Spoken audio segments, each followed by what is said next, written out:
as you can see, this episode is not starting like normal, or maybe it is, but we just want to let you know that for the episode you're about to watch or listen to, we did have some audio technical difficulties, but I hope that doesn't stop you from enjoying this episode with our guest, Jazzy from the Dawn team. Yeah, so enjoy this episode and take care and stay safe. Hi everyone, I'm Quinzel and I'm part of the ECHO team. ECHO stands for Equity in COVID and Health Outcomes, and I'm with Jasmine Marie. Would you like to introduce yourself? Sure, yeah, I'm Jazz Marie Latour. You can call me Jazzy, and I'm a Community Health Equity Specialist for the DOT program at Little Manila Rising, which we'll talk about a little bit more later. And to my left is Dr. Freddie Ray. How's it going, everyone? A lot of you know me from the previous IG lives that we've been doing, but if you don't know me, welcome to the podcast. Like what's also my name is Dr. Freddie Ray. I'm a critical care pharmacist. I work in a few different fields that specialize in COVID, neurocritical care, trauma, and also medical surgical ICU. And I also have a YouTube channel that focuses on health literacy, Traumacist RX, and also that's on IG and TikTok. So you can follow me there after this podcast. Like and subscribe. That's some follow. It first. And today's episode, we'll be talking about an overview of asthma in relation to COVID. So what is asthma, Jazzy? Asthma is it's a chronic disease. A lot of people, I'm going to stop right there and just, it's a chronic disease. A lot of people think that their asthma is cured after, so many years or not having symptoms. But it is a respiratory disease that affects, obviously your breathing, your lungs, and there's a few symptoms. Like the most common symptoms are coughing, shortness of breath, wheezing, and chest tightness. And so it's something that when you have asthma, you may have like years of not experiencing a symptom, but when it can become uncontrolled later on in life too. And so it's really important to kind of stay on top of it and notice like when you're having symptoms. But yeah, we focus at Dawn mostly on uncontrolled asthma. Yeah. And what are some things, if I may ask, what are some things that cause uncontrolled asthma or that you've seen in your program with Dawn? Yeah, like certain triggers. I've seen a lot of different things. A lot of, we focus on the South Stockton area here. And so there's a lot of different like air quality, poor air quality, especially, not having education around asthma. And with that, like not knowing how or how often to use medications, things like that. And yeah, overall, the main thing when I go into people's homes and talk to them about their asthma, there's always something that I'm teaching them, and I don't say that proudly. I say that like, they're the experts in their own asthma, but like the fact that I have information that they may not have, I think is a testament to the healthcare system and the fact that they're not getting all the education about something that they live with every day. That's a good point. I mean, asthma, like you said, is a chronic disease that's, worldwide, millions of people have asthma. And we have all of this education from the healthcare point of view. And, as a pharmacist, obviously I know the medications, the disease states, and all that sort of stuff, and the triggers. But a lot of times we don't get a chance to educate our patients about it. Like, for instance, tidying up your room or making sure that the windows closed at night can definitely help people who have nighttime asthma or sleep awakening at night. And that's something that sometimes the language barrier or some other barriers to the education usually stops that patient from getting that information. Absolutely. And yeah, I think a lot of that is not knowing what questions to ask about asthma. And usually, we've all gone to the doctor. The visits are very short. And so, and especially if somebody has all these other things happening with them, then they don't have all that time to talk about asthma. Yeah. And so it's really cool. The model that we follow as health equity specialists, like going into people's homes and having, an hour and a half to talk about one illness that they suffer from and answer any questions that they may have and do some asthma education and that's like the first thing we do is asthma education or an asthma control test to let them know and to see like how their asthma actually affects them in their lives. And then we always ask them to take that control test back to their doctor. Oh, nice. So I want to take a step back. If someone listening or watching this podcast right now wants to get involved in Dawn as far as being a patient or someone that you can help care for, take a step by step, what is the process? So the first thing that they would do is fill out a referral form, and they can do that by, emailing donamp@littlemanila.org, and then you'll get a hold of either myself or another health equity specialist on our team. And from there, we do a phone call and ask just some initial questions about their asthma, about their medical history, and then we go to their home, which is a really special relationship, Yeah, really intimate. Right. It's very intimate. It's also, we're not there to like judge anyone. And I think that that's the most important thing, is making sure people know that it's not coming in to judge you. It's how we both can like work together to find out what in your home could be triggering your asthma. And so then we go in and we do asthma education and asthma control test, which is like 5 questions about, you talked about like nighttime asthma, like how often are you waking up at night? How often are you using your emergency, your albuterol, your rescue inhaler? How often are you affected in your daily life by asthma? And then what do you personally think your asthma control is in your own life? And so answering those questions really kind of conceptualizes it and the person gets to see like, there's all of these things happening that I didn't think contributed to my control or lack of control. And we take the framework too about environmental justice and racial justice as well. So like that people should know like their asthma just isn't on them, like there's a community behind you trying to help. And as well as like there's also community factors and opponents, that are causing these excess triggers to your asthma, but how can we bring it back to the home? And so then we do a trigger assessment at Book's home to like walk through and see what are some of the triggers that they may have. And then we educate them, and then we also are able to mitigate that by giving any kind of tools. Everybody is going to always get a cleaning kit with green supplies that they can mix themselves, because I don't know if folks with asthma, but sometimes like those harsh cleaning products really can affect their breathing. I know one patient whose children all have asthma, and they all have to play outside when she cleans the home, and so giving like a cleaning kit is something that changes their lives, like they don't have to go outside in order to, they can also help clean the house, It's not just up to the mom to do it. And they're not, expelled from the home that they live in because of the products that are accessible to them. And every person also gets like an air purifier, which we recommend keeping in the place where they spend the most time, or next to their bed at night, because that's when a lot of people like answer that question of how often do you wake up, and that's a real telltale sign if your asthma's out of control. Right. Yeah, from the healthcare perspective, the number one thing that is recommended by the Asthma Association and all of those recommendations and guidelines is to remove triggers. Identify the triggers, remove the triggers. So in like South Stockton or San Joaquin County, what I would expect maybe some of the most common triggers to be like dust, fungus, and things like that. Is there anything else you see? She mentioned like the Chemicals. Okay. Sure. And like when people open their doors, open their windows to get like fresh air, it's not really fresh, right? Like maybe like smoke in there or other things. I know like the fire seats. We talk about PM 2.5, which is particulate matter. It's airborne pollutants that are just in the air floating around, that it's a certain size, it's small enough to get into your lungs.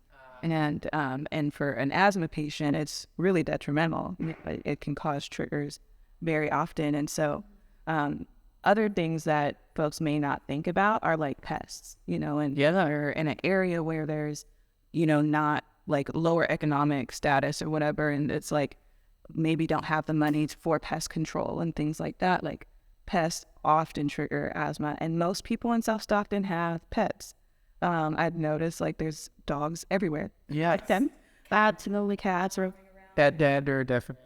I think, I thought you said pests. Oh, would you say pets? Pets. But I also want to say pests as well. So in a lot of controlled studies with asthma, one of the ways we look at and observe patients is through like cockroach and other bug sort of dander and things like that. So, like pests and pets, unfortunately, sometimes can be triggers to people. And that's just because when asthma, a lot of times a patient's immune system just really overreacted. And that's like the point. It's like when something that reacts to their immune system happens, the bronchioles and the airways swell up, kind of like if you had an allergic reaction to anything else. It's actually trying to protect you. Yeah, it's trying to protect you from, but it's actually, backfired on itself. Exactly. Yeah. Yeah. Interesting.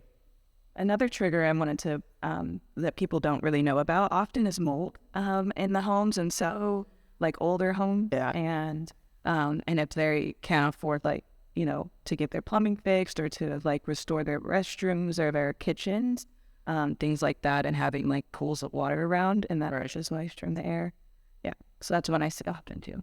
Yeah, so that's a good point too. I mean, we don't think about all these triggers like we keep talking about, are super important with treating asthma and keeping it under control. So that's really great, the work that you do. It was done. So what happens after you do an assessment for a patient? Like what is the next steps? Do they bring that assessment to their physician? Is that like what's supposed to be? Is there another clinic, or what happens next? What do you recommend, I guess? So after the asthma control test, we recommend they take that to their doctor so that they can, whether it's a medication issue as well. Like sometimes people only have the rescue inhaler, the albuterol, and maybe don't. And we talked about this before, but like the cost of medication, like maybe they can't afford like that corticosteroid that is really going to like lessen the symptoms. The rescue inhalers for emergencies, kind of like the other inhalers that usually are or medications like pills are prescribed usually in the day and night. Yes, they really keep everything, in control.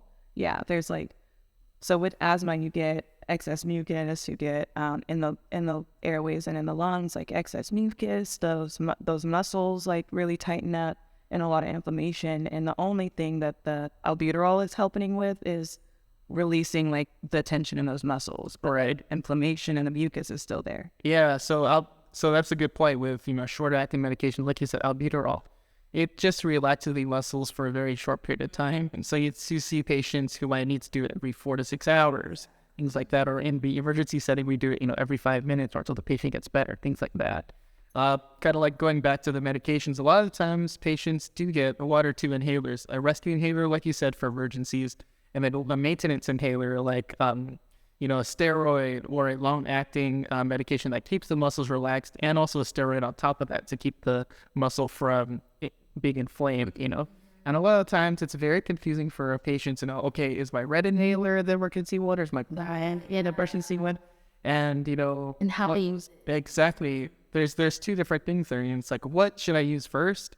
And also how to use it. And a lot of times we see patients not using their inhalers correctly, maybe like puffing into the air like cologne and snapping it. And that's like, unfortunately, with health education, it always goes by the wayside. Someone can be on asthma medications for years and be taking it incorrectly for years, and no one really catches it because either the pharmacy is busy, or they try to educate them to the best of their ability, or there's other barriers in the house. Yeah, I was one of the ones that didn't know how to use my albuterol inhaler growing up, and then after volunteering at the hospital and just hearing from providers oh, I do it all, I don't take it in all the way, it doesn't go. Something I see really often, especially is with parents and their children, and trying to get kids to take medication, especially not stops or have a fruity flavor or something like that, right?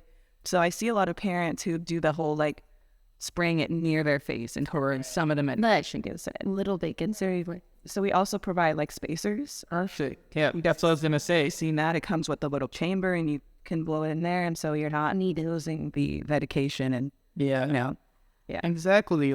So growing up, I had childhood asthma, I guess, and having a spacer is super important to making sure the medication stays aerosolized in the air, but not going everywhere. So I could just suck it in like normal. One thing that somebody who may be listening to this podcast out there and doesn't really know how to take their medication, just go up to any pharmacy you see there's a really big line. Go to the place where we can pick up the medication and ask them, hey, I have my inhaler here. Can you just take a couple minutes to show me what to do? And if you're not able to reach a pharmacy near you, YouTube, the name of the inhaler, so albuterol, how to use albuterol inhaler. There's tons of YouTube videos out there.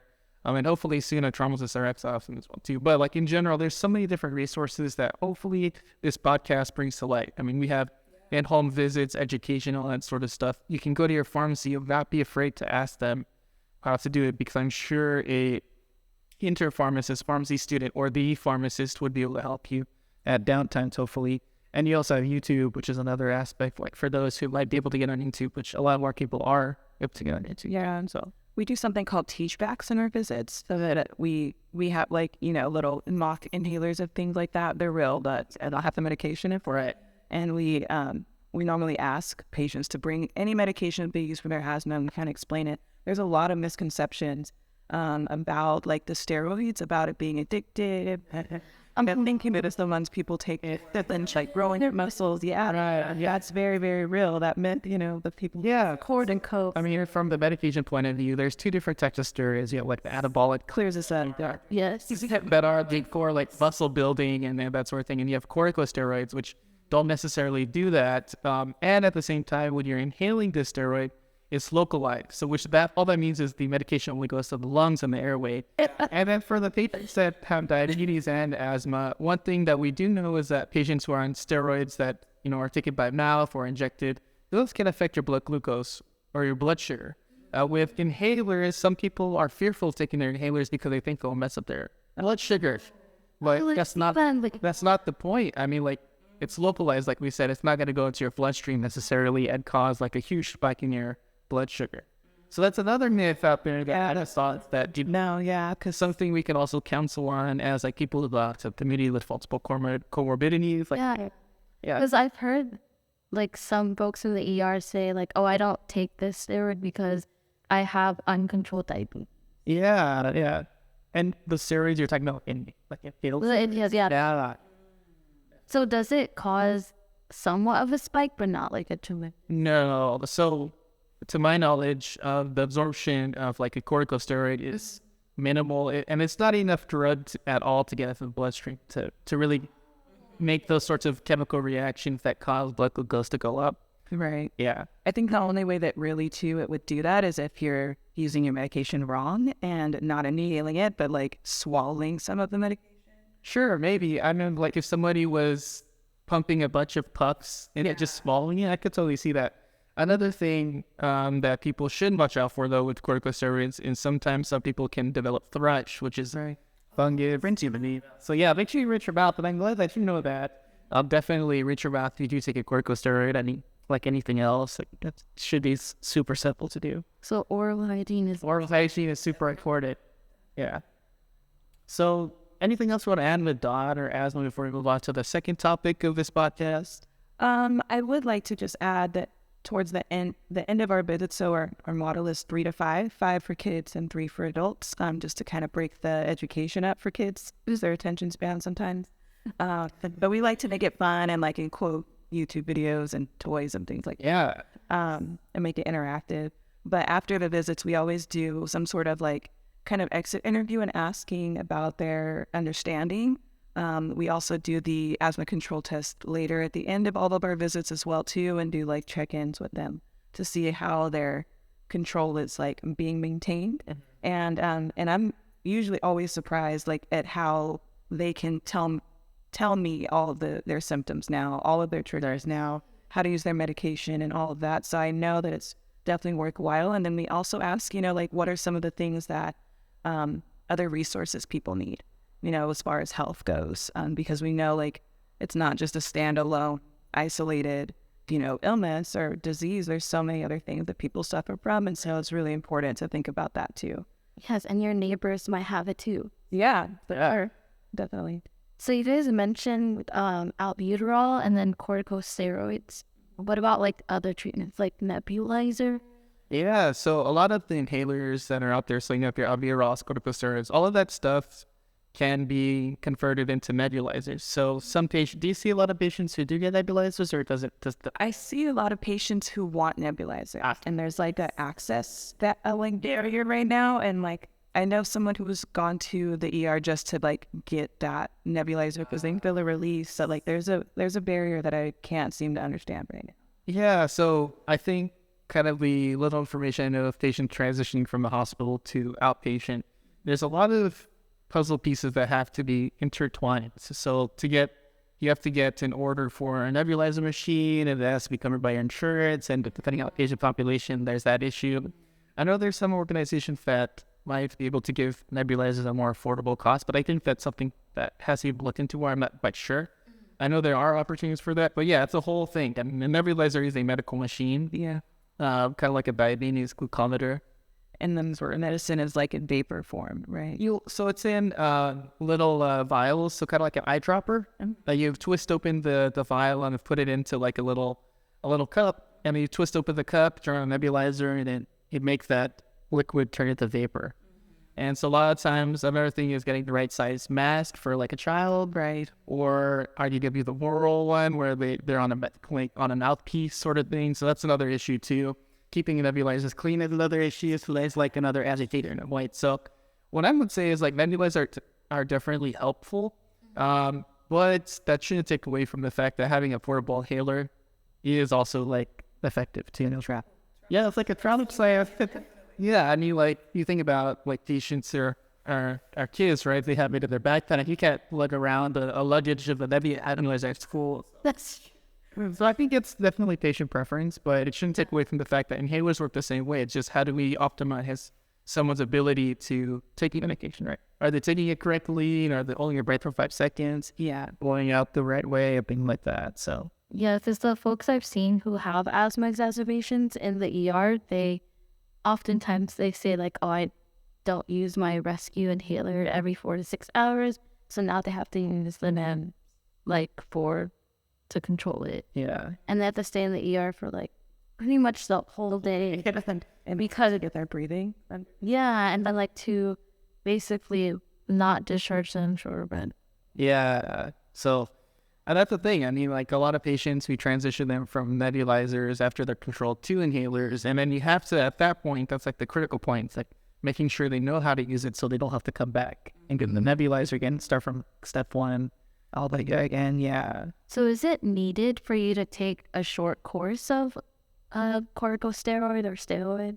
It depends on the situation. A lot of the times we're giving, so if you look at like asthma action plans and what the guidelines, like GMA guidelines talk about, patients usually, if they have mild asthma, like albuterol short acting, and then if they have more symptoms throughout the week that are reported, you switch to having a like maintenance inhaler, like corticosteroid, long acting beta agonist.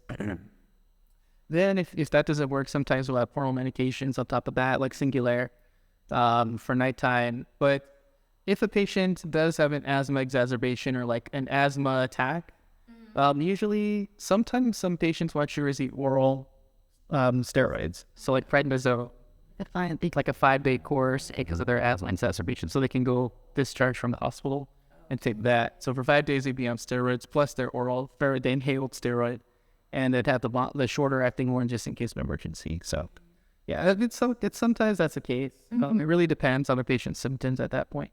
I think too with corticosteroids is not a lot of people use them because they don't feel instant relief like they do with the rescue.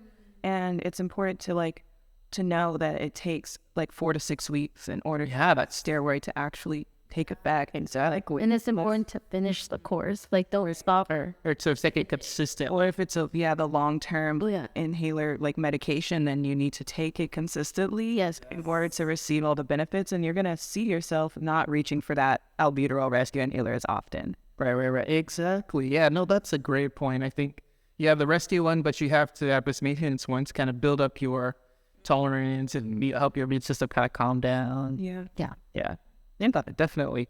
Okay, so the second topic we have for this talk is looking at asthma. We've talked about asthma in this podcast, but how does it relate to COVID so far? Because we know that's a sort of situation that's still happening, getting a little bit better, things like that. But I mean, Jazz, let me ask you, like, you go to patients' houses who may or may not have had COVID. Like, do you see a difference after someone's had COVID? Yeah, I think it's safe to say right around this time in 2023, almost every person that I've seen and talked to has had COVID at some point. Yeah. In the last 3 years. It's a matter of what. Right, and it's a matter of how it affects you and the symptoms. But with the folks with asthma, like we were saying about like those maybe prednisone, like those other steroids that need to be prescribed on top of that because their symptoms are really exacerbated after getting COVID. Like it takes them a little bit longer to recover, especially in the breathing department. I know one thing we've talked about like offline about like, a normal person can go, or not normal, sorry, but like somebody without asthma go to the hospital because they're experiencing trouble breathing and they get prescribed a steroid. And so imagine somebody with asthma who already has breathing troubles and has to have some sort of added, medication or help. It's a really scary like time. And most people that I talk to have experienced that, and a lot of the fear and not really knowing like what to do, and going to the hospital multiple times or clinics. And in Stockton, in this part of town, there's not that many clinics available to people, so the hospital is usually the first place. Right, which is super unfortunate. This is like the season I've seen, at least this winter season, of an increase in asthma exacerbation, hospitalizations, and then half of them have like COVID, flu, or RSV, and they get admitted. But even like the ones that have not had asthma, like you mentioned before, like they get diagnosed with asthma. Yeah, and to have an asthma diagnosis after going through something like COVID or the flu is like a telltale sign, of how much this illness can really affect for the long term. Yeah, and how your times really plays a factor into your disease. Yeah. I mean, so some smaller studies have shown, with patients who have asthma and that was controlled previously and then get COVID, 33% of those patients in some small studies have shown that your asthma will get worse after a COVID infection. But then once you get under control again, like step up your medications, you might have to upgrade your inhaler to a higher dose or take another controlling inhaler. Then those patients are under control. But like that's just testament to how COVID can affect the patient after the infection. We know that in general with asthma, it's an inflammatory reaction in the lungs. When you have COVID, it also triggers an inflammatory reaction, and in general, that's also an infection. And we know that with respiratory viruses like COVID, it causes inflammation, which can cause damage to the lungs to a certain point. Maybe in some patients permanent, some patients not permanent, or kind of just highlighting their effects that there is some sort of after effect for these patients after COVID, which is very interesting and very unfortunate. One thing, though, that some of the organizations like the Allergy and Asthma Institution, they recommend that patients, in this COVID season, like making sure that you're up to date on your medications. So asthma, as long as you have it under control, like that's totally the number one thing to do. So, getting your rescue and mason inhalers all taken care of, getting enough supply, like a 90-day supply versus 30-day supply in case you get sick, those sorts of things. And knowing your triggers, I think too, like when you're experiencing like something like COVID or flu or any other, illness on top of your asthma, like knowing those triggers so that you can really like eliminate them. It can, put yourself in harm's way. Like, and in the winter time, like extreme heat, extreme cold really affects people's asthma. Yeah. Like dust and all of that stuff, really affects it too. So knowing those things about yourself and how you personally are affected is really important. Yeah, for sure. Like preventative care is really important to like, and I just want to emphasize to like folks who have respiratory disease to like not be able to stir it when like seeking for help and not feeling shame when, for example, like going through COVID and then now your asthma is uncontrolled. Like don't feel shame about seeking help because it is out there for you. Just, it's to advocate for yourself. Be how just keep. Yeah, definitely. I mean, like some preventive measures that, are obvious or maybe not obvious, vaccines, like get up to date with your bivalent vaccine if you haven't had one in a while. I mean, and most patients are good with that, but if you are a high-risk patient, not necessarily like with multiple comorbidities and also asthma, that's definitely something to think about. Also, some other options in case you do get COVID and you have asthma, like besides knowing your triggers, keeping your inhalers in control. If your infection is getting worse and over like 3 or 4 days after you get your infection, your shortness of breath is getting way worse and your rescue inhaler is not working, even when you're doing it every 4 hours or every 2 hours like your physician might recommend to you, maybe seek out other options, talking about like Paxlovid, molnupiravir, those sorts of things. And then maybe seeking out more higher level care to get remdesivir, things like that. You mentioned vaccine. So there's like the primary series and boosters for like COVID, but I'm seeing people with like chronic respiratory disease also get like the pneumonia vaccine. Oh yeah, I believe. yes, yeah. I mean, like in the asthma population, and definitely a very good idea to get all up to date with all of your vaccines, and you can definitely talk to local pharmacists about that because we're trained in doing that. You can also go on CDC website and Google vaccine schedules, and there's a really, really nice colorful table that will show you like at this age you should get this, for asthma you should get this, but definitely talk to a pharmacist or your physician about up to date vaccine, because definitely you want to stay up to date with your COVID, flu, pneumococcal, all of those sorts of vaccines, so that way that's one less thing to worry about, or for your body to worry about. Yeah, so I think we're hitting the end of this episode. Jasmine, thank you so much for joining us and enlightening us with asthma. So the top 3 things that I gather from today's talk is, know your triggers with asthma, get your treatments up to date. If you're not quite sure, talk to a pharmacist or physician. And also know that there's other resources out there like the Dawn program to help you, and also, online resources. You have Echo Team to talk to, and things like that.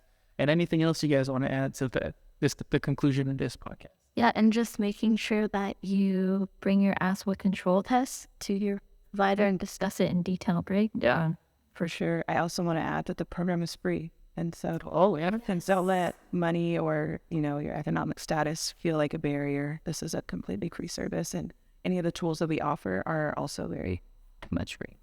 Do you want to plug in your contact information one more time in case someone didn't hear it the first time? Yeah, no, definitely. Feel free to email us at dawn, DAWN, AMP, at littlemanila.org. Nice.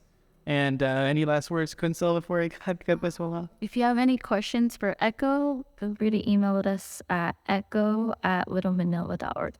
And then lastly, if you want to reach out to me directly, you can follow me on IG, TikTok, YouTube, TromsistRx. And I'll definitely help you with your questions as well. So thanks for listening. Yeah, thanks for having me. All right. This was a great episode. Hope to have you out for more. All right. So next time.